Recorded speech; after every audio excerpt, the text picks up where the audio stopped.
Olá, ouvintes da Rádio UFSCar. Estamos no ar com mais um programa Educação em Debate, que hoje será apresentado por mim, Marcos, estudante de Pedagogia, e pela professora Emília de Freitas, Departamento de Teorias e Práticas Pedagógicas, ambos da UFSCar. Então, esse é o nosso segundo programa sobre o PIBID, que é o Programa Institucional de Bolsa de Iniciação à Docência. E esse programa funciona na UFSCar desde 2009. Então, continuamos contando com a participação das nossas convidadas. Vou repetir o nome. Professora Isabela Talora Bosini, coordenadora institucional do PIBID UFSCar. Professora Heloísa Chalmer Cisla, coordenadora da área de pedagogia da UFSCar, Campus São Carlos. Professora Ana Cláudia Pazian Cardinal, supervisora, professora da EMEB Dalila Gali, e estudante Júlia Godoy, PIBIdiana, graduanda do curso de Pedagogia UFSCar. Agradecemos imensamente a participação de vocês. No primeiro programa, nós abordamos a estrutura e funcionamento do PIBID. Nesse segundo, vamos discuti-lo como uma política pública educacional. Ok. Então, já ouvimos a percepção de vocês sobre a importância do PIBID e agora queremos ouvi-las a respeito dos desafios que ainda precisam ser superados na hipótese de ele permanecer como está, que é aquilo em que a gente acredita e luta por, não é? Uhum. Então, nesse sentido, professora Isabela, você pode nos falar sobre esses desafios do ponto de vista institucional? Olha, nós fizemos há uns 10 dias atrás uma reunião de avaliação aqui na UFSCar e aqui em São Carlos mesmo, com principalmente o campus de Araras e São Carlos, e com as colaborações também enviadas pelos colegas de Sorocaba. E nós percebemos que existem algumas demandas, mas elas são diferentes em cada campus. Uhum. Porque, embora o PIBID ele tenha um projeto institucional bem consolidado, com as linhas bastante definidas, a forma que o grupo se organiza, né, em cada local é diferente. Então, nós percebemos, por exemplo, que em Araras nós conseguimos, a questão da interdisciplinaridade foi algo que nós conseguimos desenvolver bastante e que São Carlos coloca como uma meta, né, a ser bastante para ter uma implementação maior. Eu acho que esse pode ser um desafio quando a gente tem subprojetos diferentes dentro da mesma escola, né? Então, essa questão da gente possibilitar realmente essa vivência em grupo, com pensamentos diferentes, com formações diferentes, isso traz um ganho bastante grande para os alunos, né? A gente percebe que eles que vivenciam essa questão da interdisciplinaridade, eles começam também a olhar as questões da escola de uma forma diferente e olhar que tem um outro colega que tem uma área de formação que pode colaborar com os projetos dele enquanto dentro da educação. Agora, um desafio que acho que a Heloísa colocou já no outro programa é a possibilidade de ampliação, né? Uhum. Então, se a gente olhar o PIBID como formação inicial e continuada, é um programa que tem dado muito certo. Nós encontramos algumas dificuldades, lógico, mas isso vai acontecer em vários locais e de maneiras também diferentes, mas o saldo é muito positivo. Então, a possibilidade da gente ampliar o programa para que todos os licenciandos, né, pelo menos uma parte do curso, vivenciem essa oportunidade seria um grande desafio aí, acho que a ser superado. O que a gente não falou no primeiro programa, agora me ocorreu, qual que é a porcentagem de estudantes que tem possibilidade de pegar essa bolsa? É diferente também para cada campus e para Mais cada ou menos, curso. assim. Quer ver, hoje o que eu tenho em termos de dados para passar para vocês é que o PIBID UFSCar ele tem 503 bolsas, né? E dessas bolsas, 399 são de alunos de iniciação à docência, que são os licenciandos.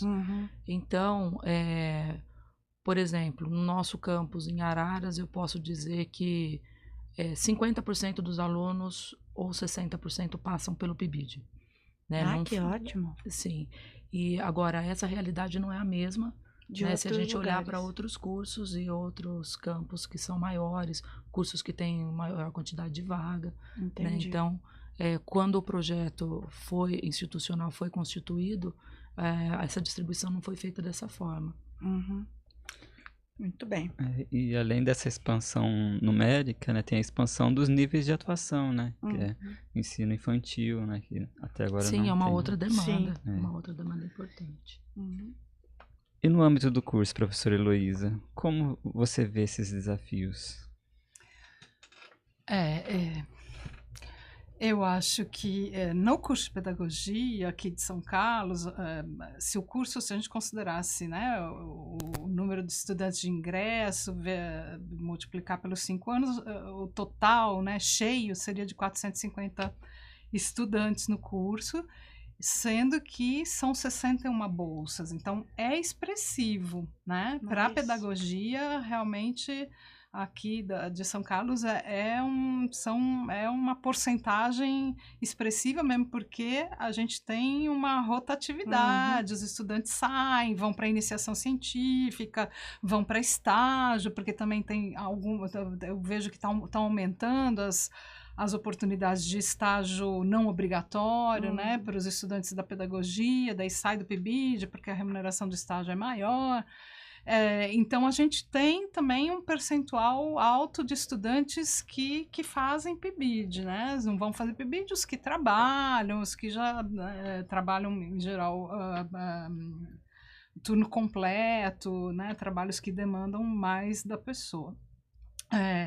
Eu acho que, como a gente tem essa entrada expressiva, 4 docentes, a gente já teve um número maior de docentes atuando no curso de pedagogia, porque a gente tinha também, se pensar, por exemplo, no departamento, a gente tinha também a pedagogia à distância, então acho que o desafio teve áreas que já foram incluídas no PIBID e elas poderiam, e a gente gostaria que elas voltassem, como a pedagogia à distância, como a música, que não submeteu o projeto, não conseguiu submeter o projeto no último edital e que teve uma participação expressiva no edital anterior. Sim. Então, o desafio é a inclusão de outras licenciaturas, né, que já estiveram conosco e que saíram.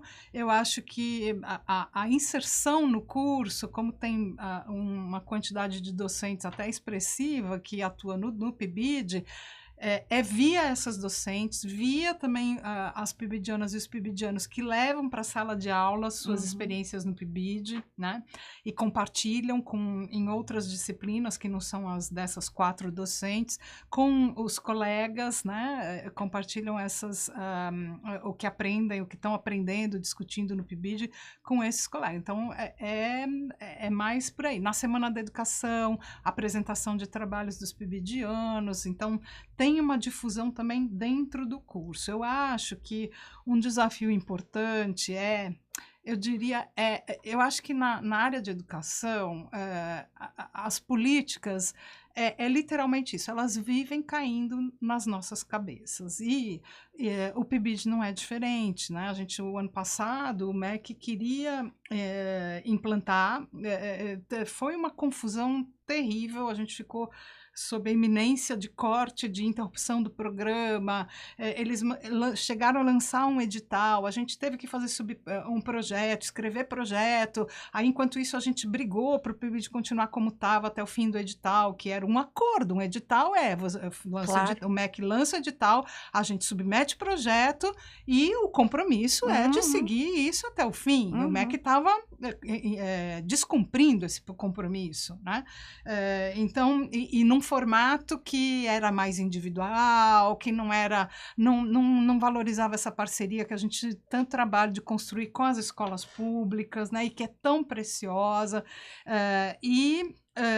enfim, essa política caiu na nossa cabeça. Nós conseguimos, o ano passado, resistir, lutar e impedir que essa política caísse nas nossas cabeças. Mas a gente sabe, a gente vive tendo esse tipo de situação. Sobressaltos, E né? agora de sobressaltos, de altos e baixos. Tá. E agora não é diferente, a gente vai ainda falar sobre isso. Então, eu acho que um dos desafios do PIBID é, nas várias instâncias, não é só da relação da universidade com o MEC, mas eu acho que é essa democratização, essa implementação do diálogo entre os diferentes níveis, CAPES e universidades, a coordenação de gestão com os outros níveis que vêm abaixo dela, o nosso órgão gestor, a CAP, a gente com os PIBIdianos, nós coordenadores de área. Então, eu acho que a horizontalização dessas relações em busca de mais diálogo, de relações mais dialogadas, mais democráticas, é um grande desafio.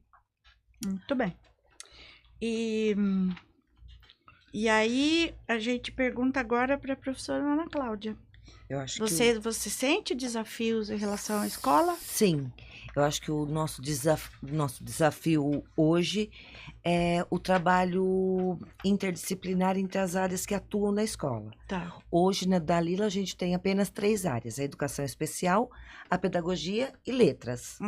Letras, eles ficam com o Fundamental 2, do 6º ao 9º ano. Tá. Nós, da pedagogia e educação especial, do 1º ao 5º ano.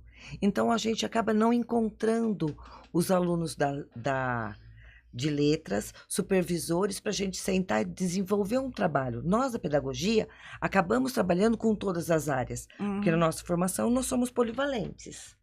Então, a gente passa por todas as áreas.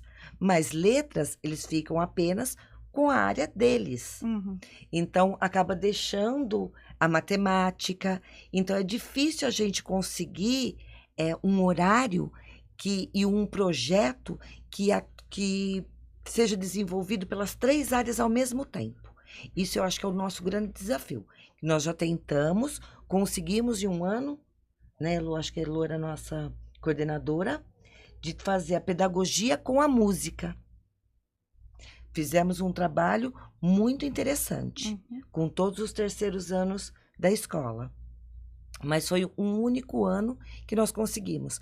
Tentamos fazer cinema, levar as famílias para dentro da escola, com o Cine Pipoca, onde todas as áreas nós sentávamos, discutíamos um tema que seria interessante para a comunidade, levaríamos o filme, levaríamos a pipoca, mas foi feito e se perdeu. Eu acho que isso é uma coisa que poderia ser retomado, que foi muito importante. A comunidade está dentro da escola, vendo o trabalho desenvolvido pelo PIBID, o trabalho da universidade, que uma coisa está sempre ligada à outra. Que nós, lá da escola, precisamos da universidade e a universidade também precisa da gente. Claro, claro. E você, como estudante PIBIdiana, Júlia, como vê esses desafios? Eu enxergo a questão da interdisciplinaridade como um desafio. Eu acho que seria interessante se todas as escolas, por exemplo, pudessem ter o PIBID da educação especial. Acho que seria muito importante. É uma demanda que faz muita falta na pedagogia. É uma questão que a gente, às vezes, se vê perdido mesmo como agir. Acho que se tivesse essa interdisciplinaridade aprofundada ia ser fantástico. Às vezes em que a gente conseguiu no Araci acontece a mesma coisa. A química, a biologia, eles ficam no ensino médio, a gente fica nos anos iniciais, mas às vezes que a gente conseguiu dialogar foi muito bom para todo mundo.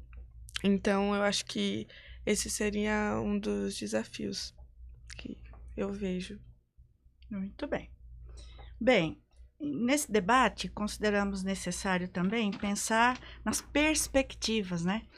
Já que falamos em desafios, vamos ver as perspectivas agora, que se vislumbram para a continuidade desse programa, como política pública, né?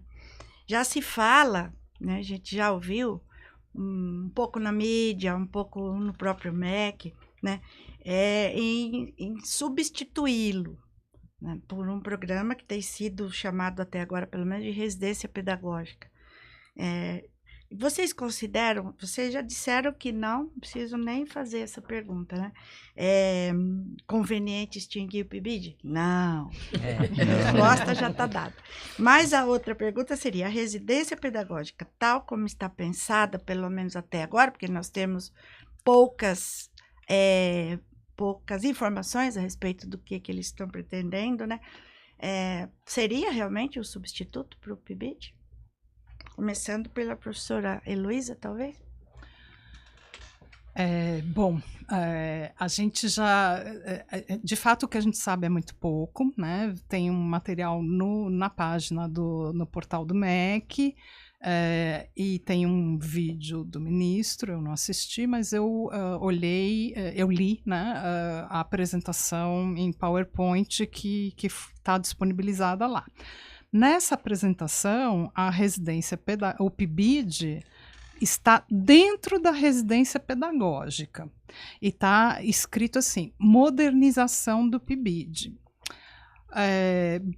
A gente vai construindo as nossas interpretações, né? Eu vou construindo a minha dessas evidências a partir também dos termos o que eles significam e da minha experiência como cidadã e como profissional.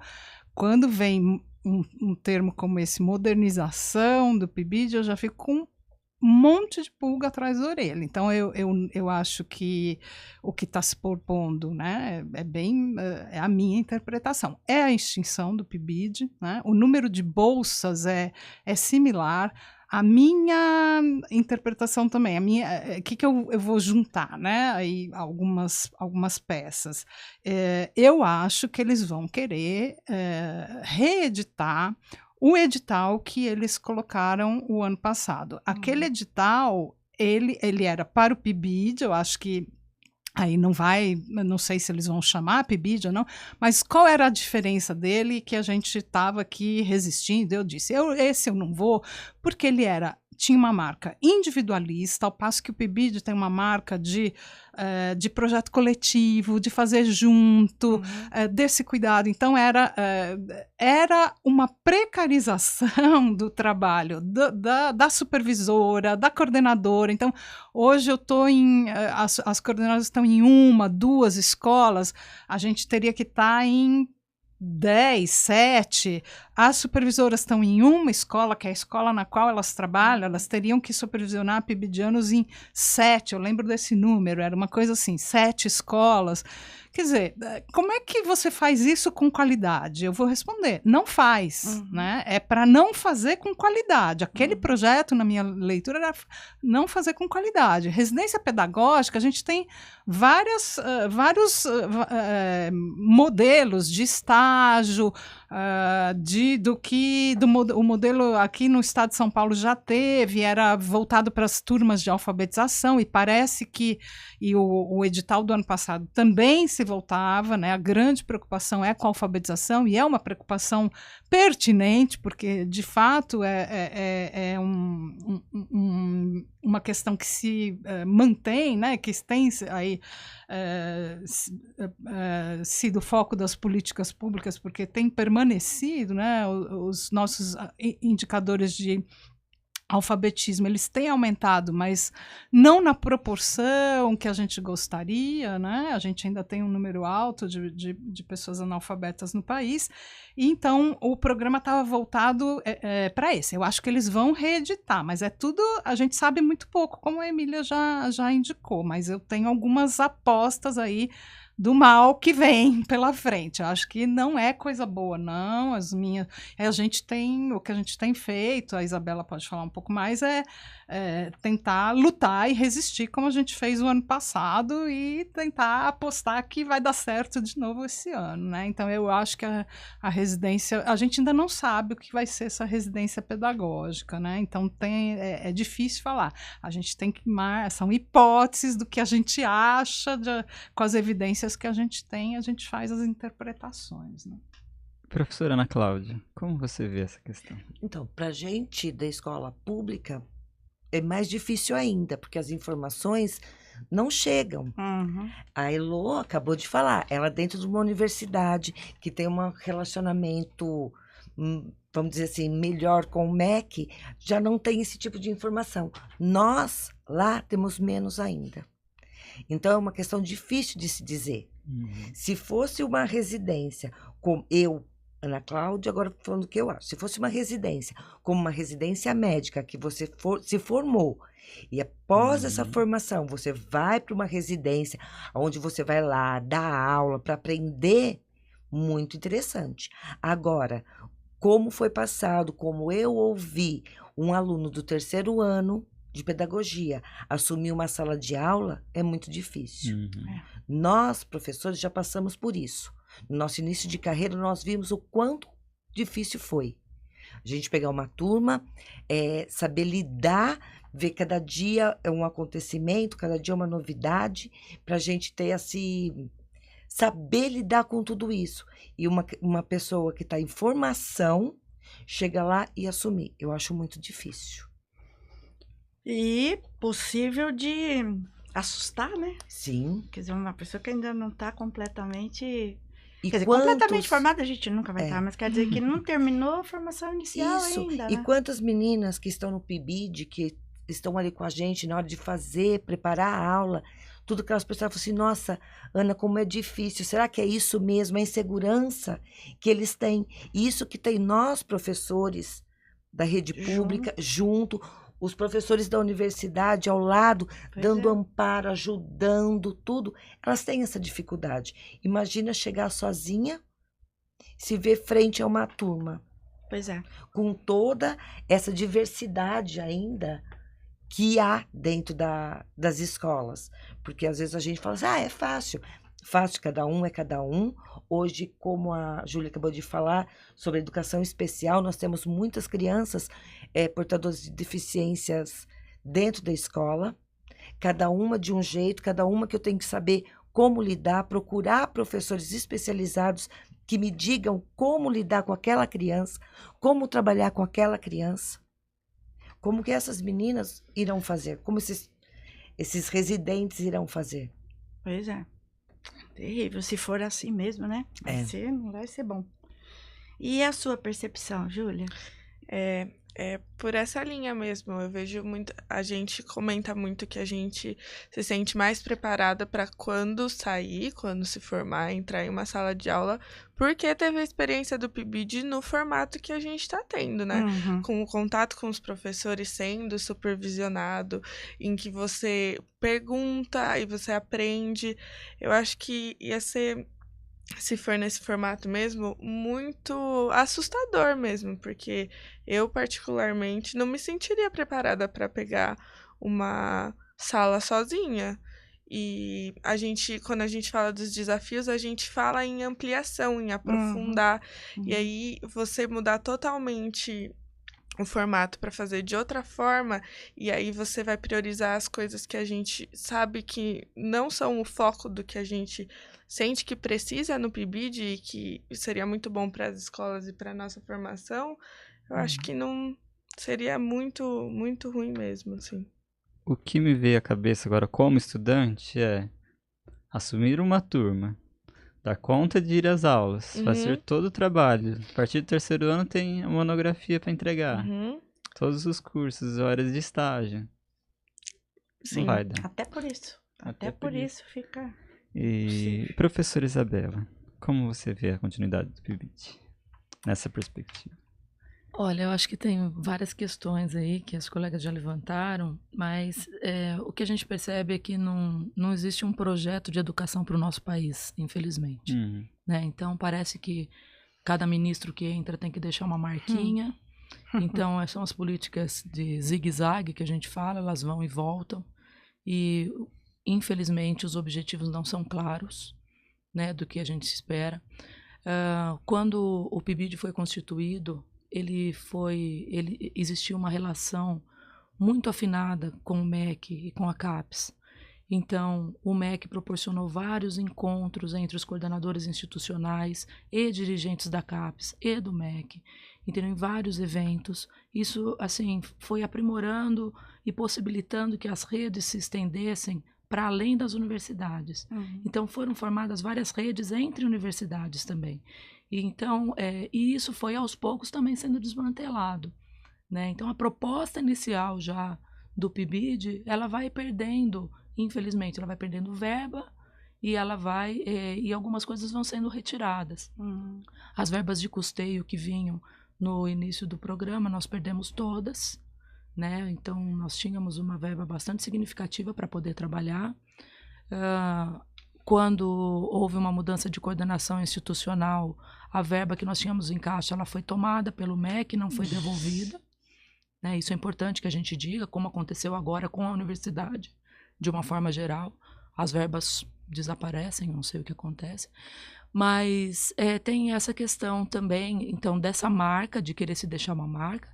Tem essa questão de querer agora utilizar o PIBID, como ele teve essa força, essa possibilidade, essa visualização nacional e internacional, porque nós tivemos há pouco tempo, a semana passada na Unicamp, o professor Nova defendendo o PIBID, inclusive um professor de Portugal, dizendo que ele não conhece em nenhum outro país um programa tão bem sucedido e tão importante para a formação inicial de professores como o PIBID foi realizado e tem sido desenvolvido no Brasil.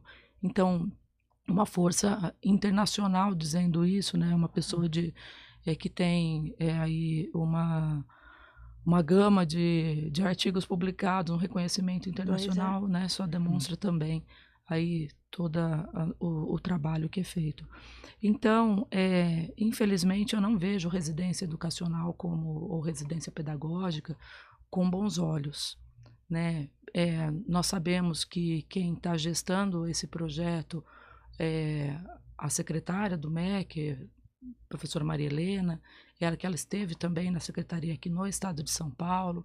As perspectivas não me parecem adequadas do que ela entende por política educacional, não se agrega ao que é o PIBID hoje, infelizmente, né? É uma visão de melhoria de índices educacionais, com avaliações externas duvidosas, né? Eu acho que assim, é uma coisa que a gente sempre questiona com os professores, que, por exemplo, nós temos que manter os índices.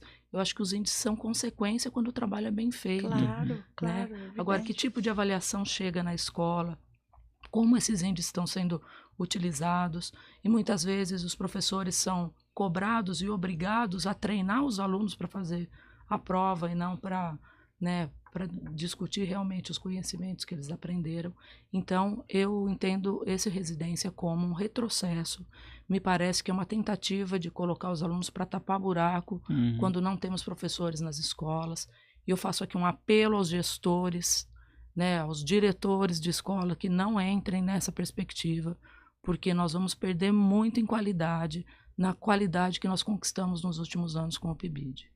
Parece que há uma política ou um interesse específico. Qualquer indicador que seja positivo tem que ser cortado. Né? Exatamente. Fica parecendo isso. Exatamente. Porque nesse mar de indicadores negativos, o único que está dando bons resultados tem Pois é.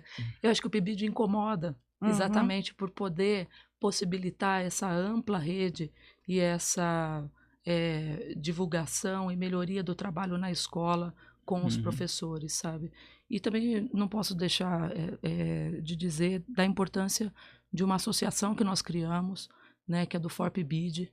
O FORPIBID ele tem uma articulação política muito interessante e acho que graças a essa articulação é que nós podemos... nós continuamos com o programa, porque ele também teria acabado como vários outros bons programas que nós tivemos aí ligados ao MEC. Aproveitando a sua fala, a gente passa a palavra para vocês, para suas rápidas considerações, colocações, despedidas, e reiteramos nosso agradecimento da participação desses 2 programas. Bom, mais uma vez, obrigada pelo espaço. Acho que o PIBID ele mostra o que ele é nas escolas. Nós estamos realmente numa campanha, numa luta bastante intensiva para reverter essa possibilidade de extinção do PIBID. Então, nós estamos pedindo, inclusive, para as reitorias das universidades encaminharem documentos ao MEC solicitando a prorrogação desse edital que está em andamento até o final de 2018, porque em 2018 nós teremos eleições, e aí nós teremos um outro grupo. Eu acho que aí sim nós podemos continuar a rediscutir a política. Então não seria o momento agora, num final de gestão para ser feito. Elô? Reiterar que fica PIBID, amplia PIBID, como a gente já colocou no programa anterior e ao longo desse, né? A gente tem essa política preciosa de formação de professores, que articula a formação inicial, formação continuada, a parceria entre a universidade e as escolas públicas, esse contato mais intenso, né? Para mim, enquanto coordenadora e professora da universidade, eu estou nas escolas porque eu supervisiono estágio, mas é muito pontual, é um semestre. Então, com o PIBID, eu estou toda semana na escola. É suficiente para perceber toda a cultura da escola? Não, não é, porque é diferente da Ana Cláudia, que está lá todo dia, 5 horas por dia, 4 horas por dia. Mas intensificou o meu contato com a escola pública, isso reverte na formação dos meus alunos, porque eu posso falar com mais consistência da escola, das questões da escola hoje, algumas já foram mencionadas aqui pela Ana Cláudia, a questão da inclusão, por exemplo. Então, eu acho que essa política preciosa, ela precisaria ficar, ser ampliada e ser articulada com outras políticas de melhoria e valorização da escola pública e que não passassem, como a Isabela já colocou, pelas avaliações externas, que tem os problemas que ela já colocou, mas que rumassem rumo à valorização dos profissionais da educação. Isso passa... O salário é o que vem em primeiro lugar. Tá bom, sim, claro, o salário dos profissionais de educação precisa ser condizente com o trabalho intelectual que ele... e braçal também, porque é um esforço enorme que requer uma formação inicial e continuada ao longo de todo o tempo, mas também espaço físico e políticas articuladas de melhoria para a escola, né? Isso tem a ver com um projeto, na verdade, de governo, como já intuí ali da fala da Isabela. Ana Cláudia, Júlia. Eu queria agradecer também imensamente por estar participando e colocando a importância do PIBID dentro da escola pública, que se ele acabar, vai fazer muita falta.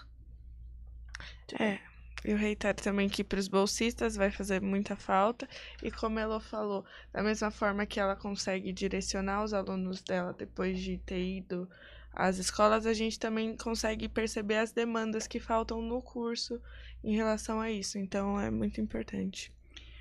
Olha, gente, a gente quer dizer aqui que ficou muita coisa sem ser dita. Precisava de talvez mais 2 programas, mas não temos. Então, agradecemos muitíssimo a participação de vocês e convidamos nossos ouvintes a visitar a nossa página no Facebook, que se chama Educação em Debate UFSCar, e também ouvir e ver os podcasts, os áudios, né, e os vídeos dos programas, esse e dos anteriores. Ok? Muitíssimo obrigada. Obrigado entrevistadas, ouvintes, e até o próximo programa. Até. Ok?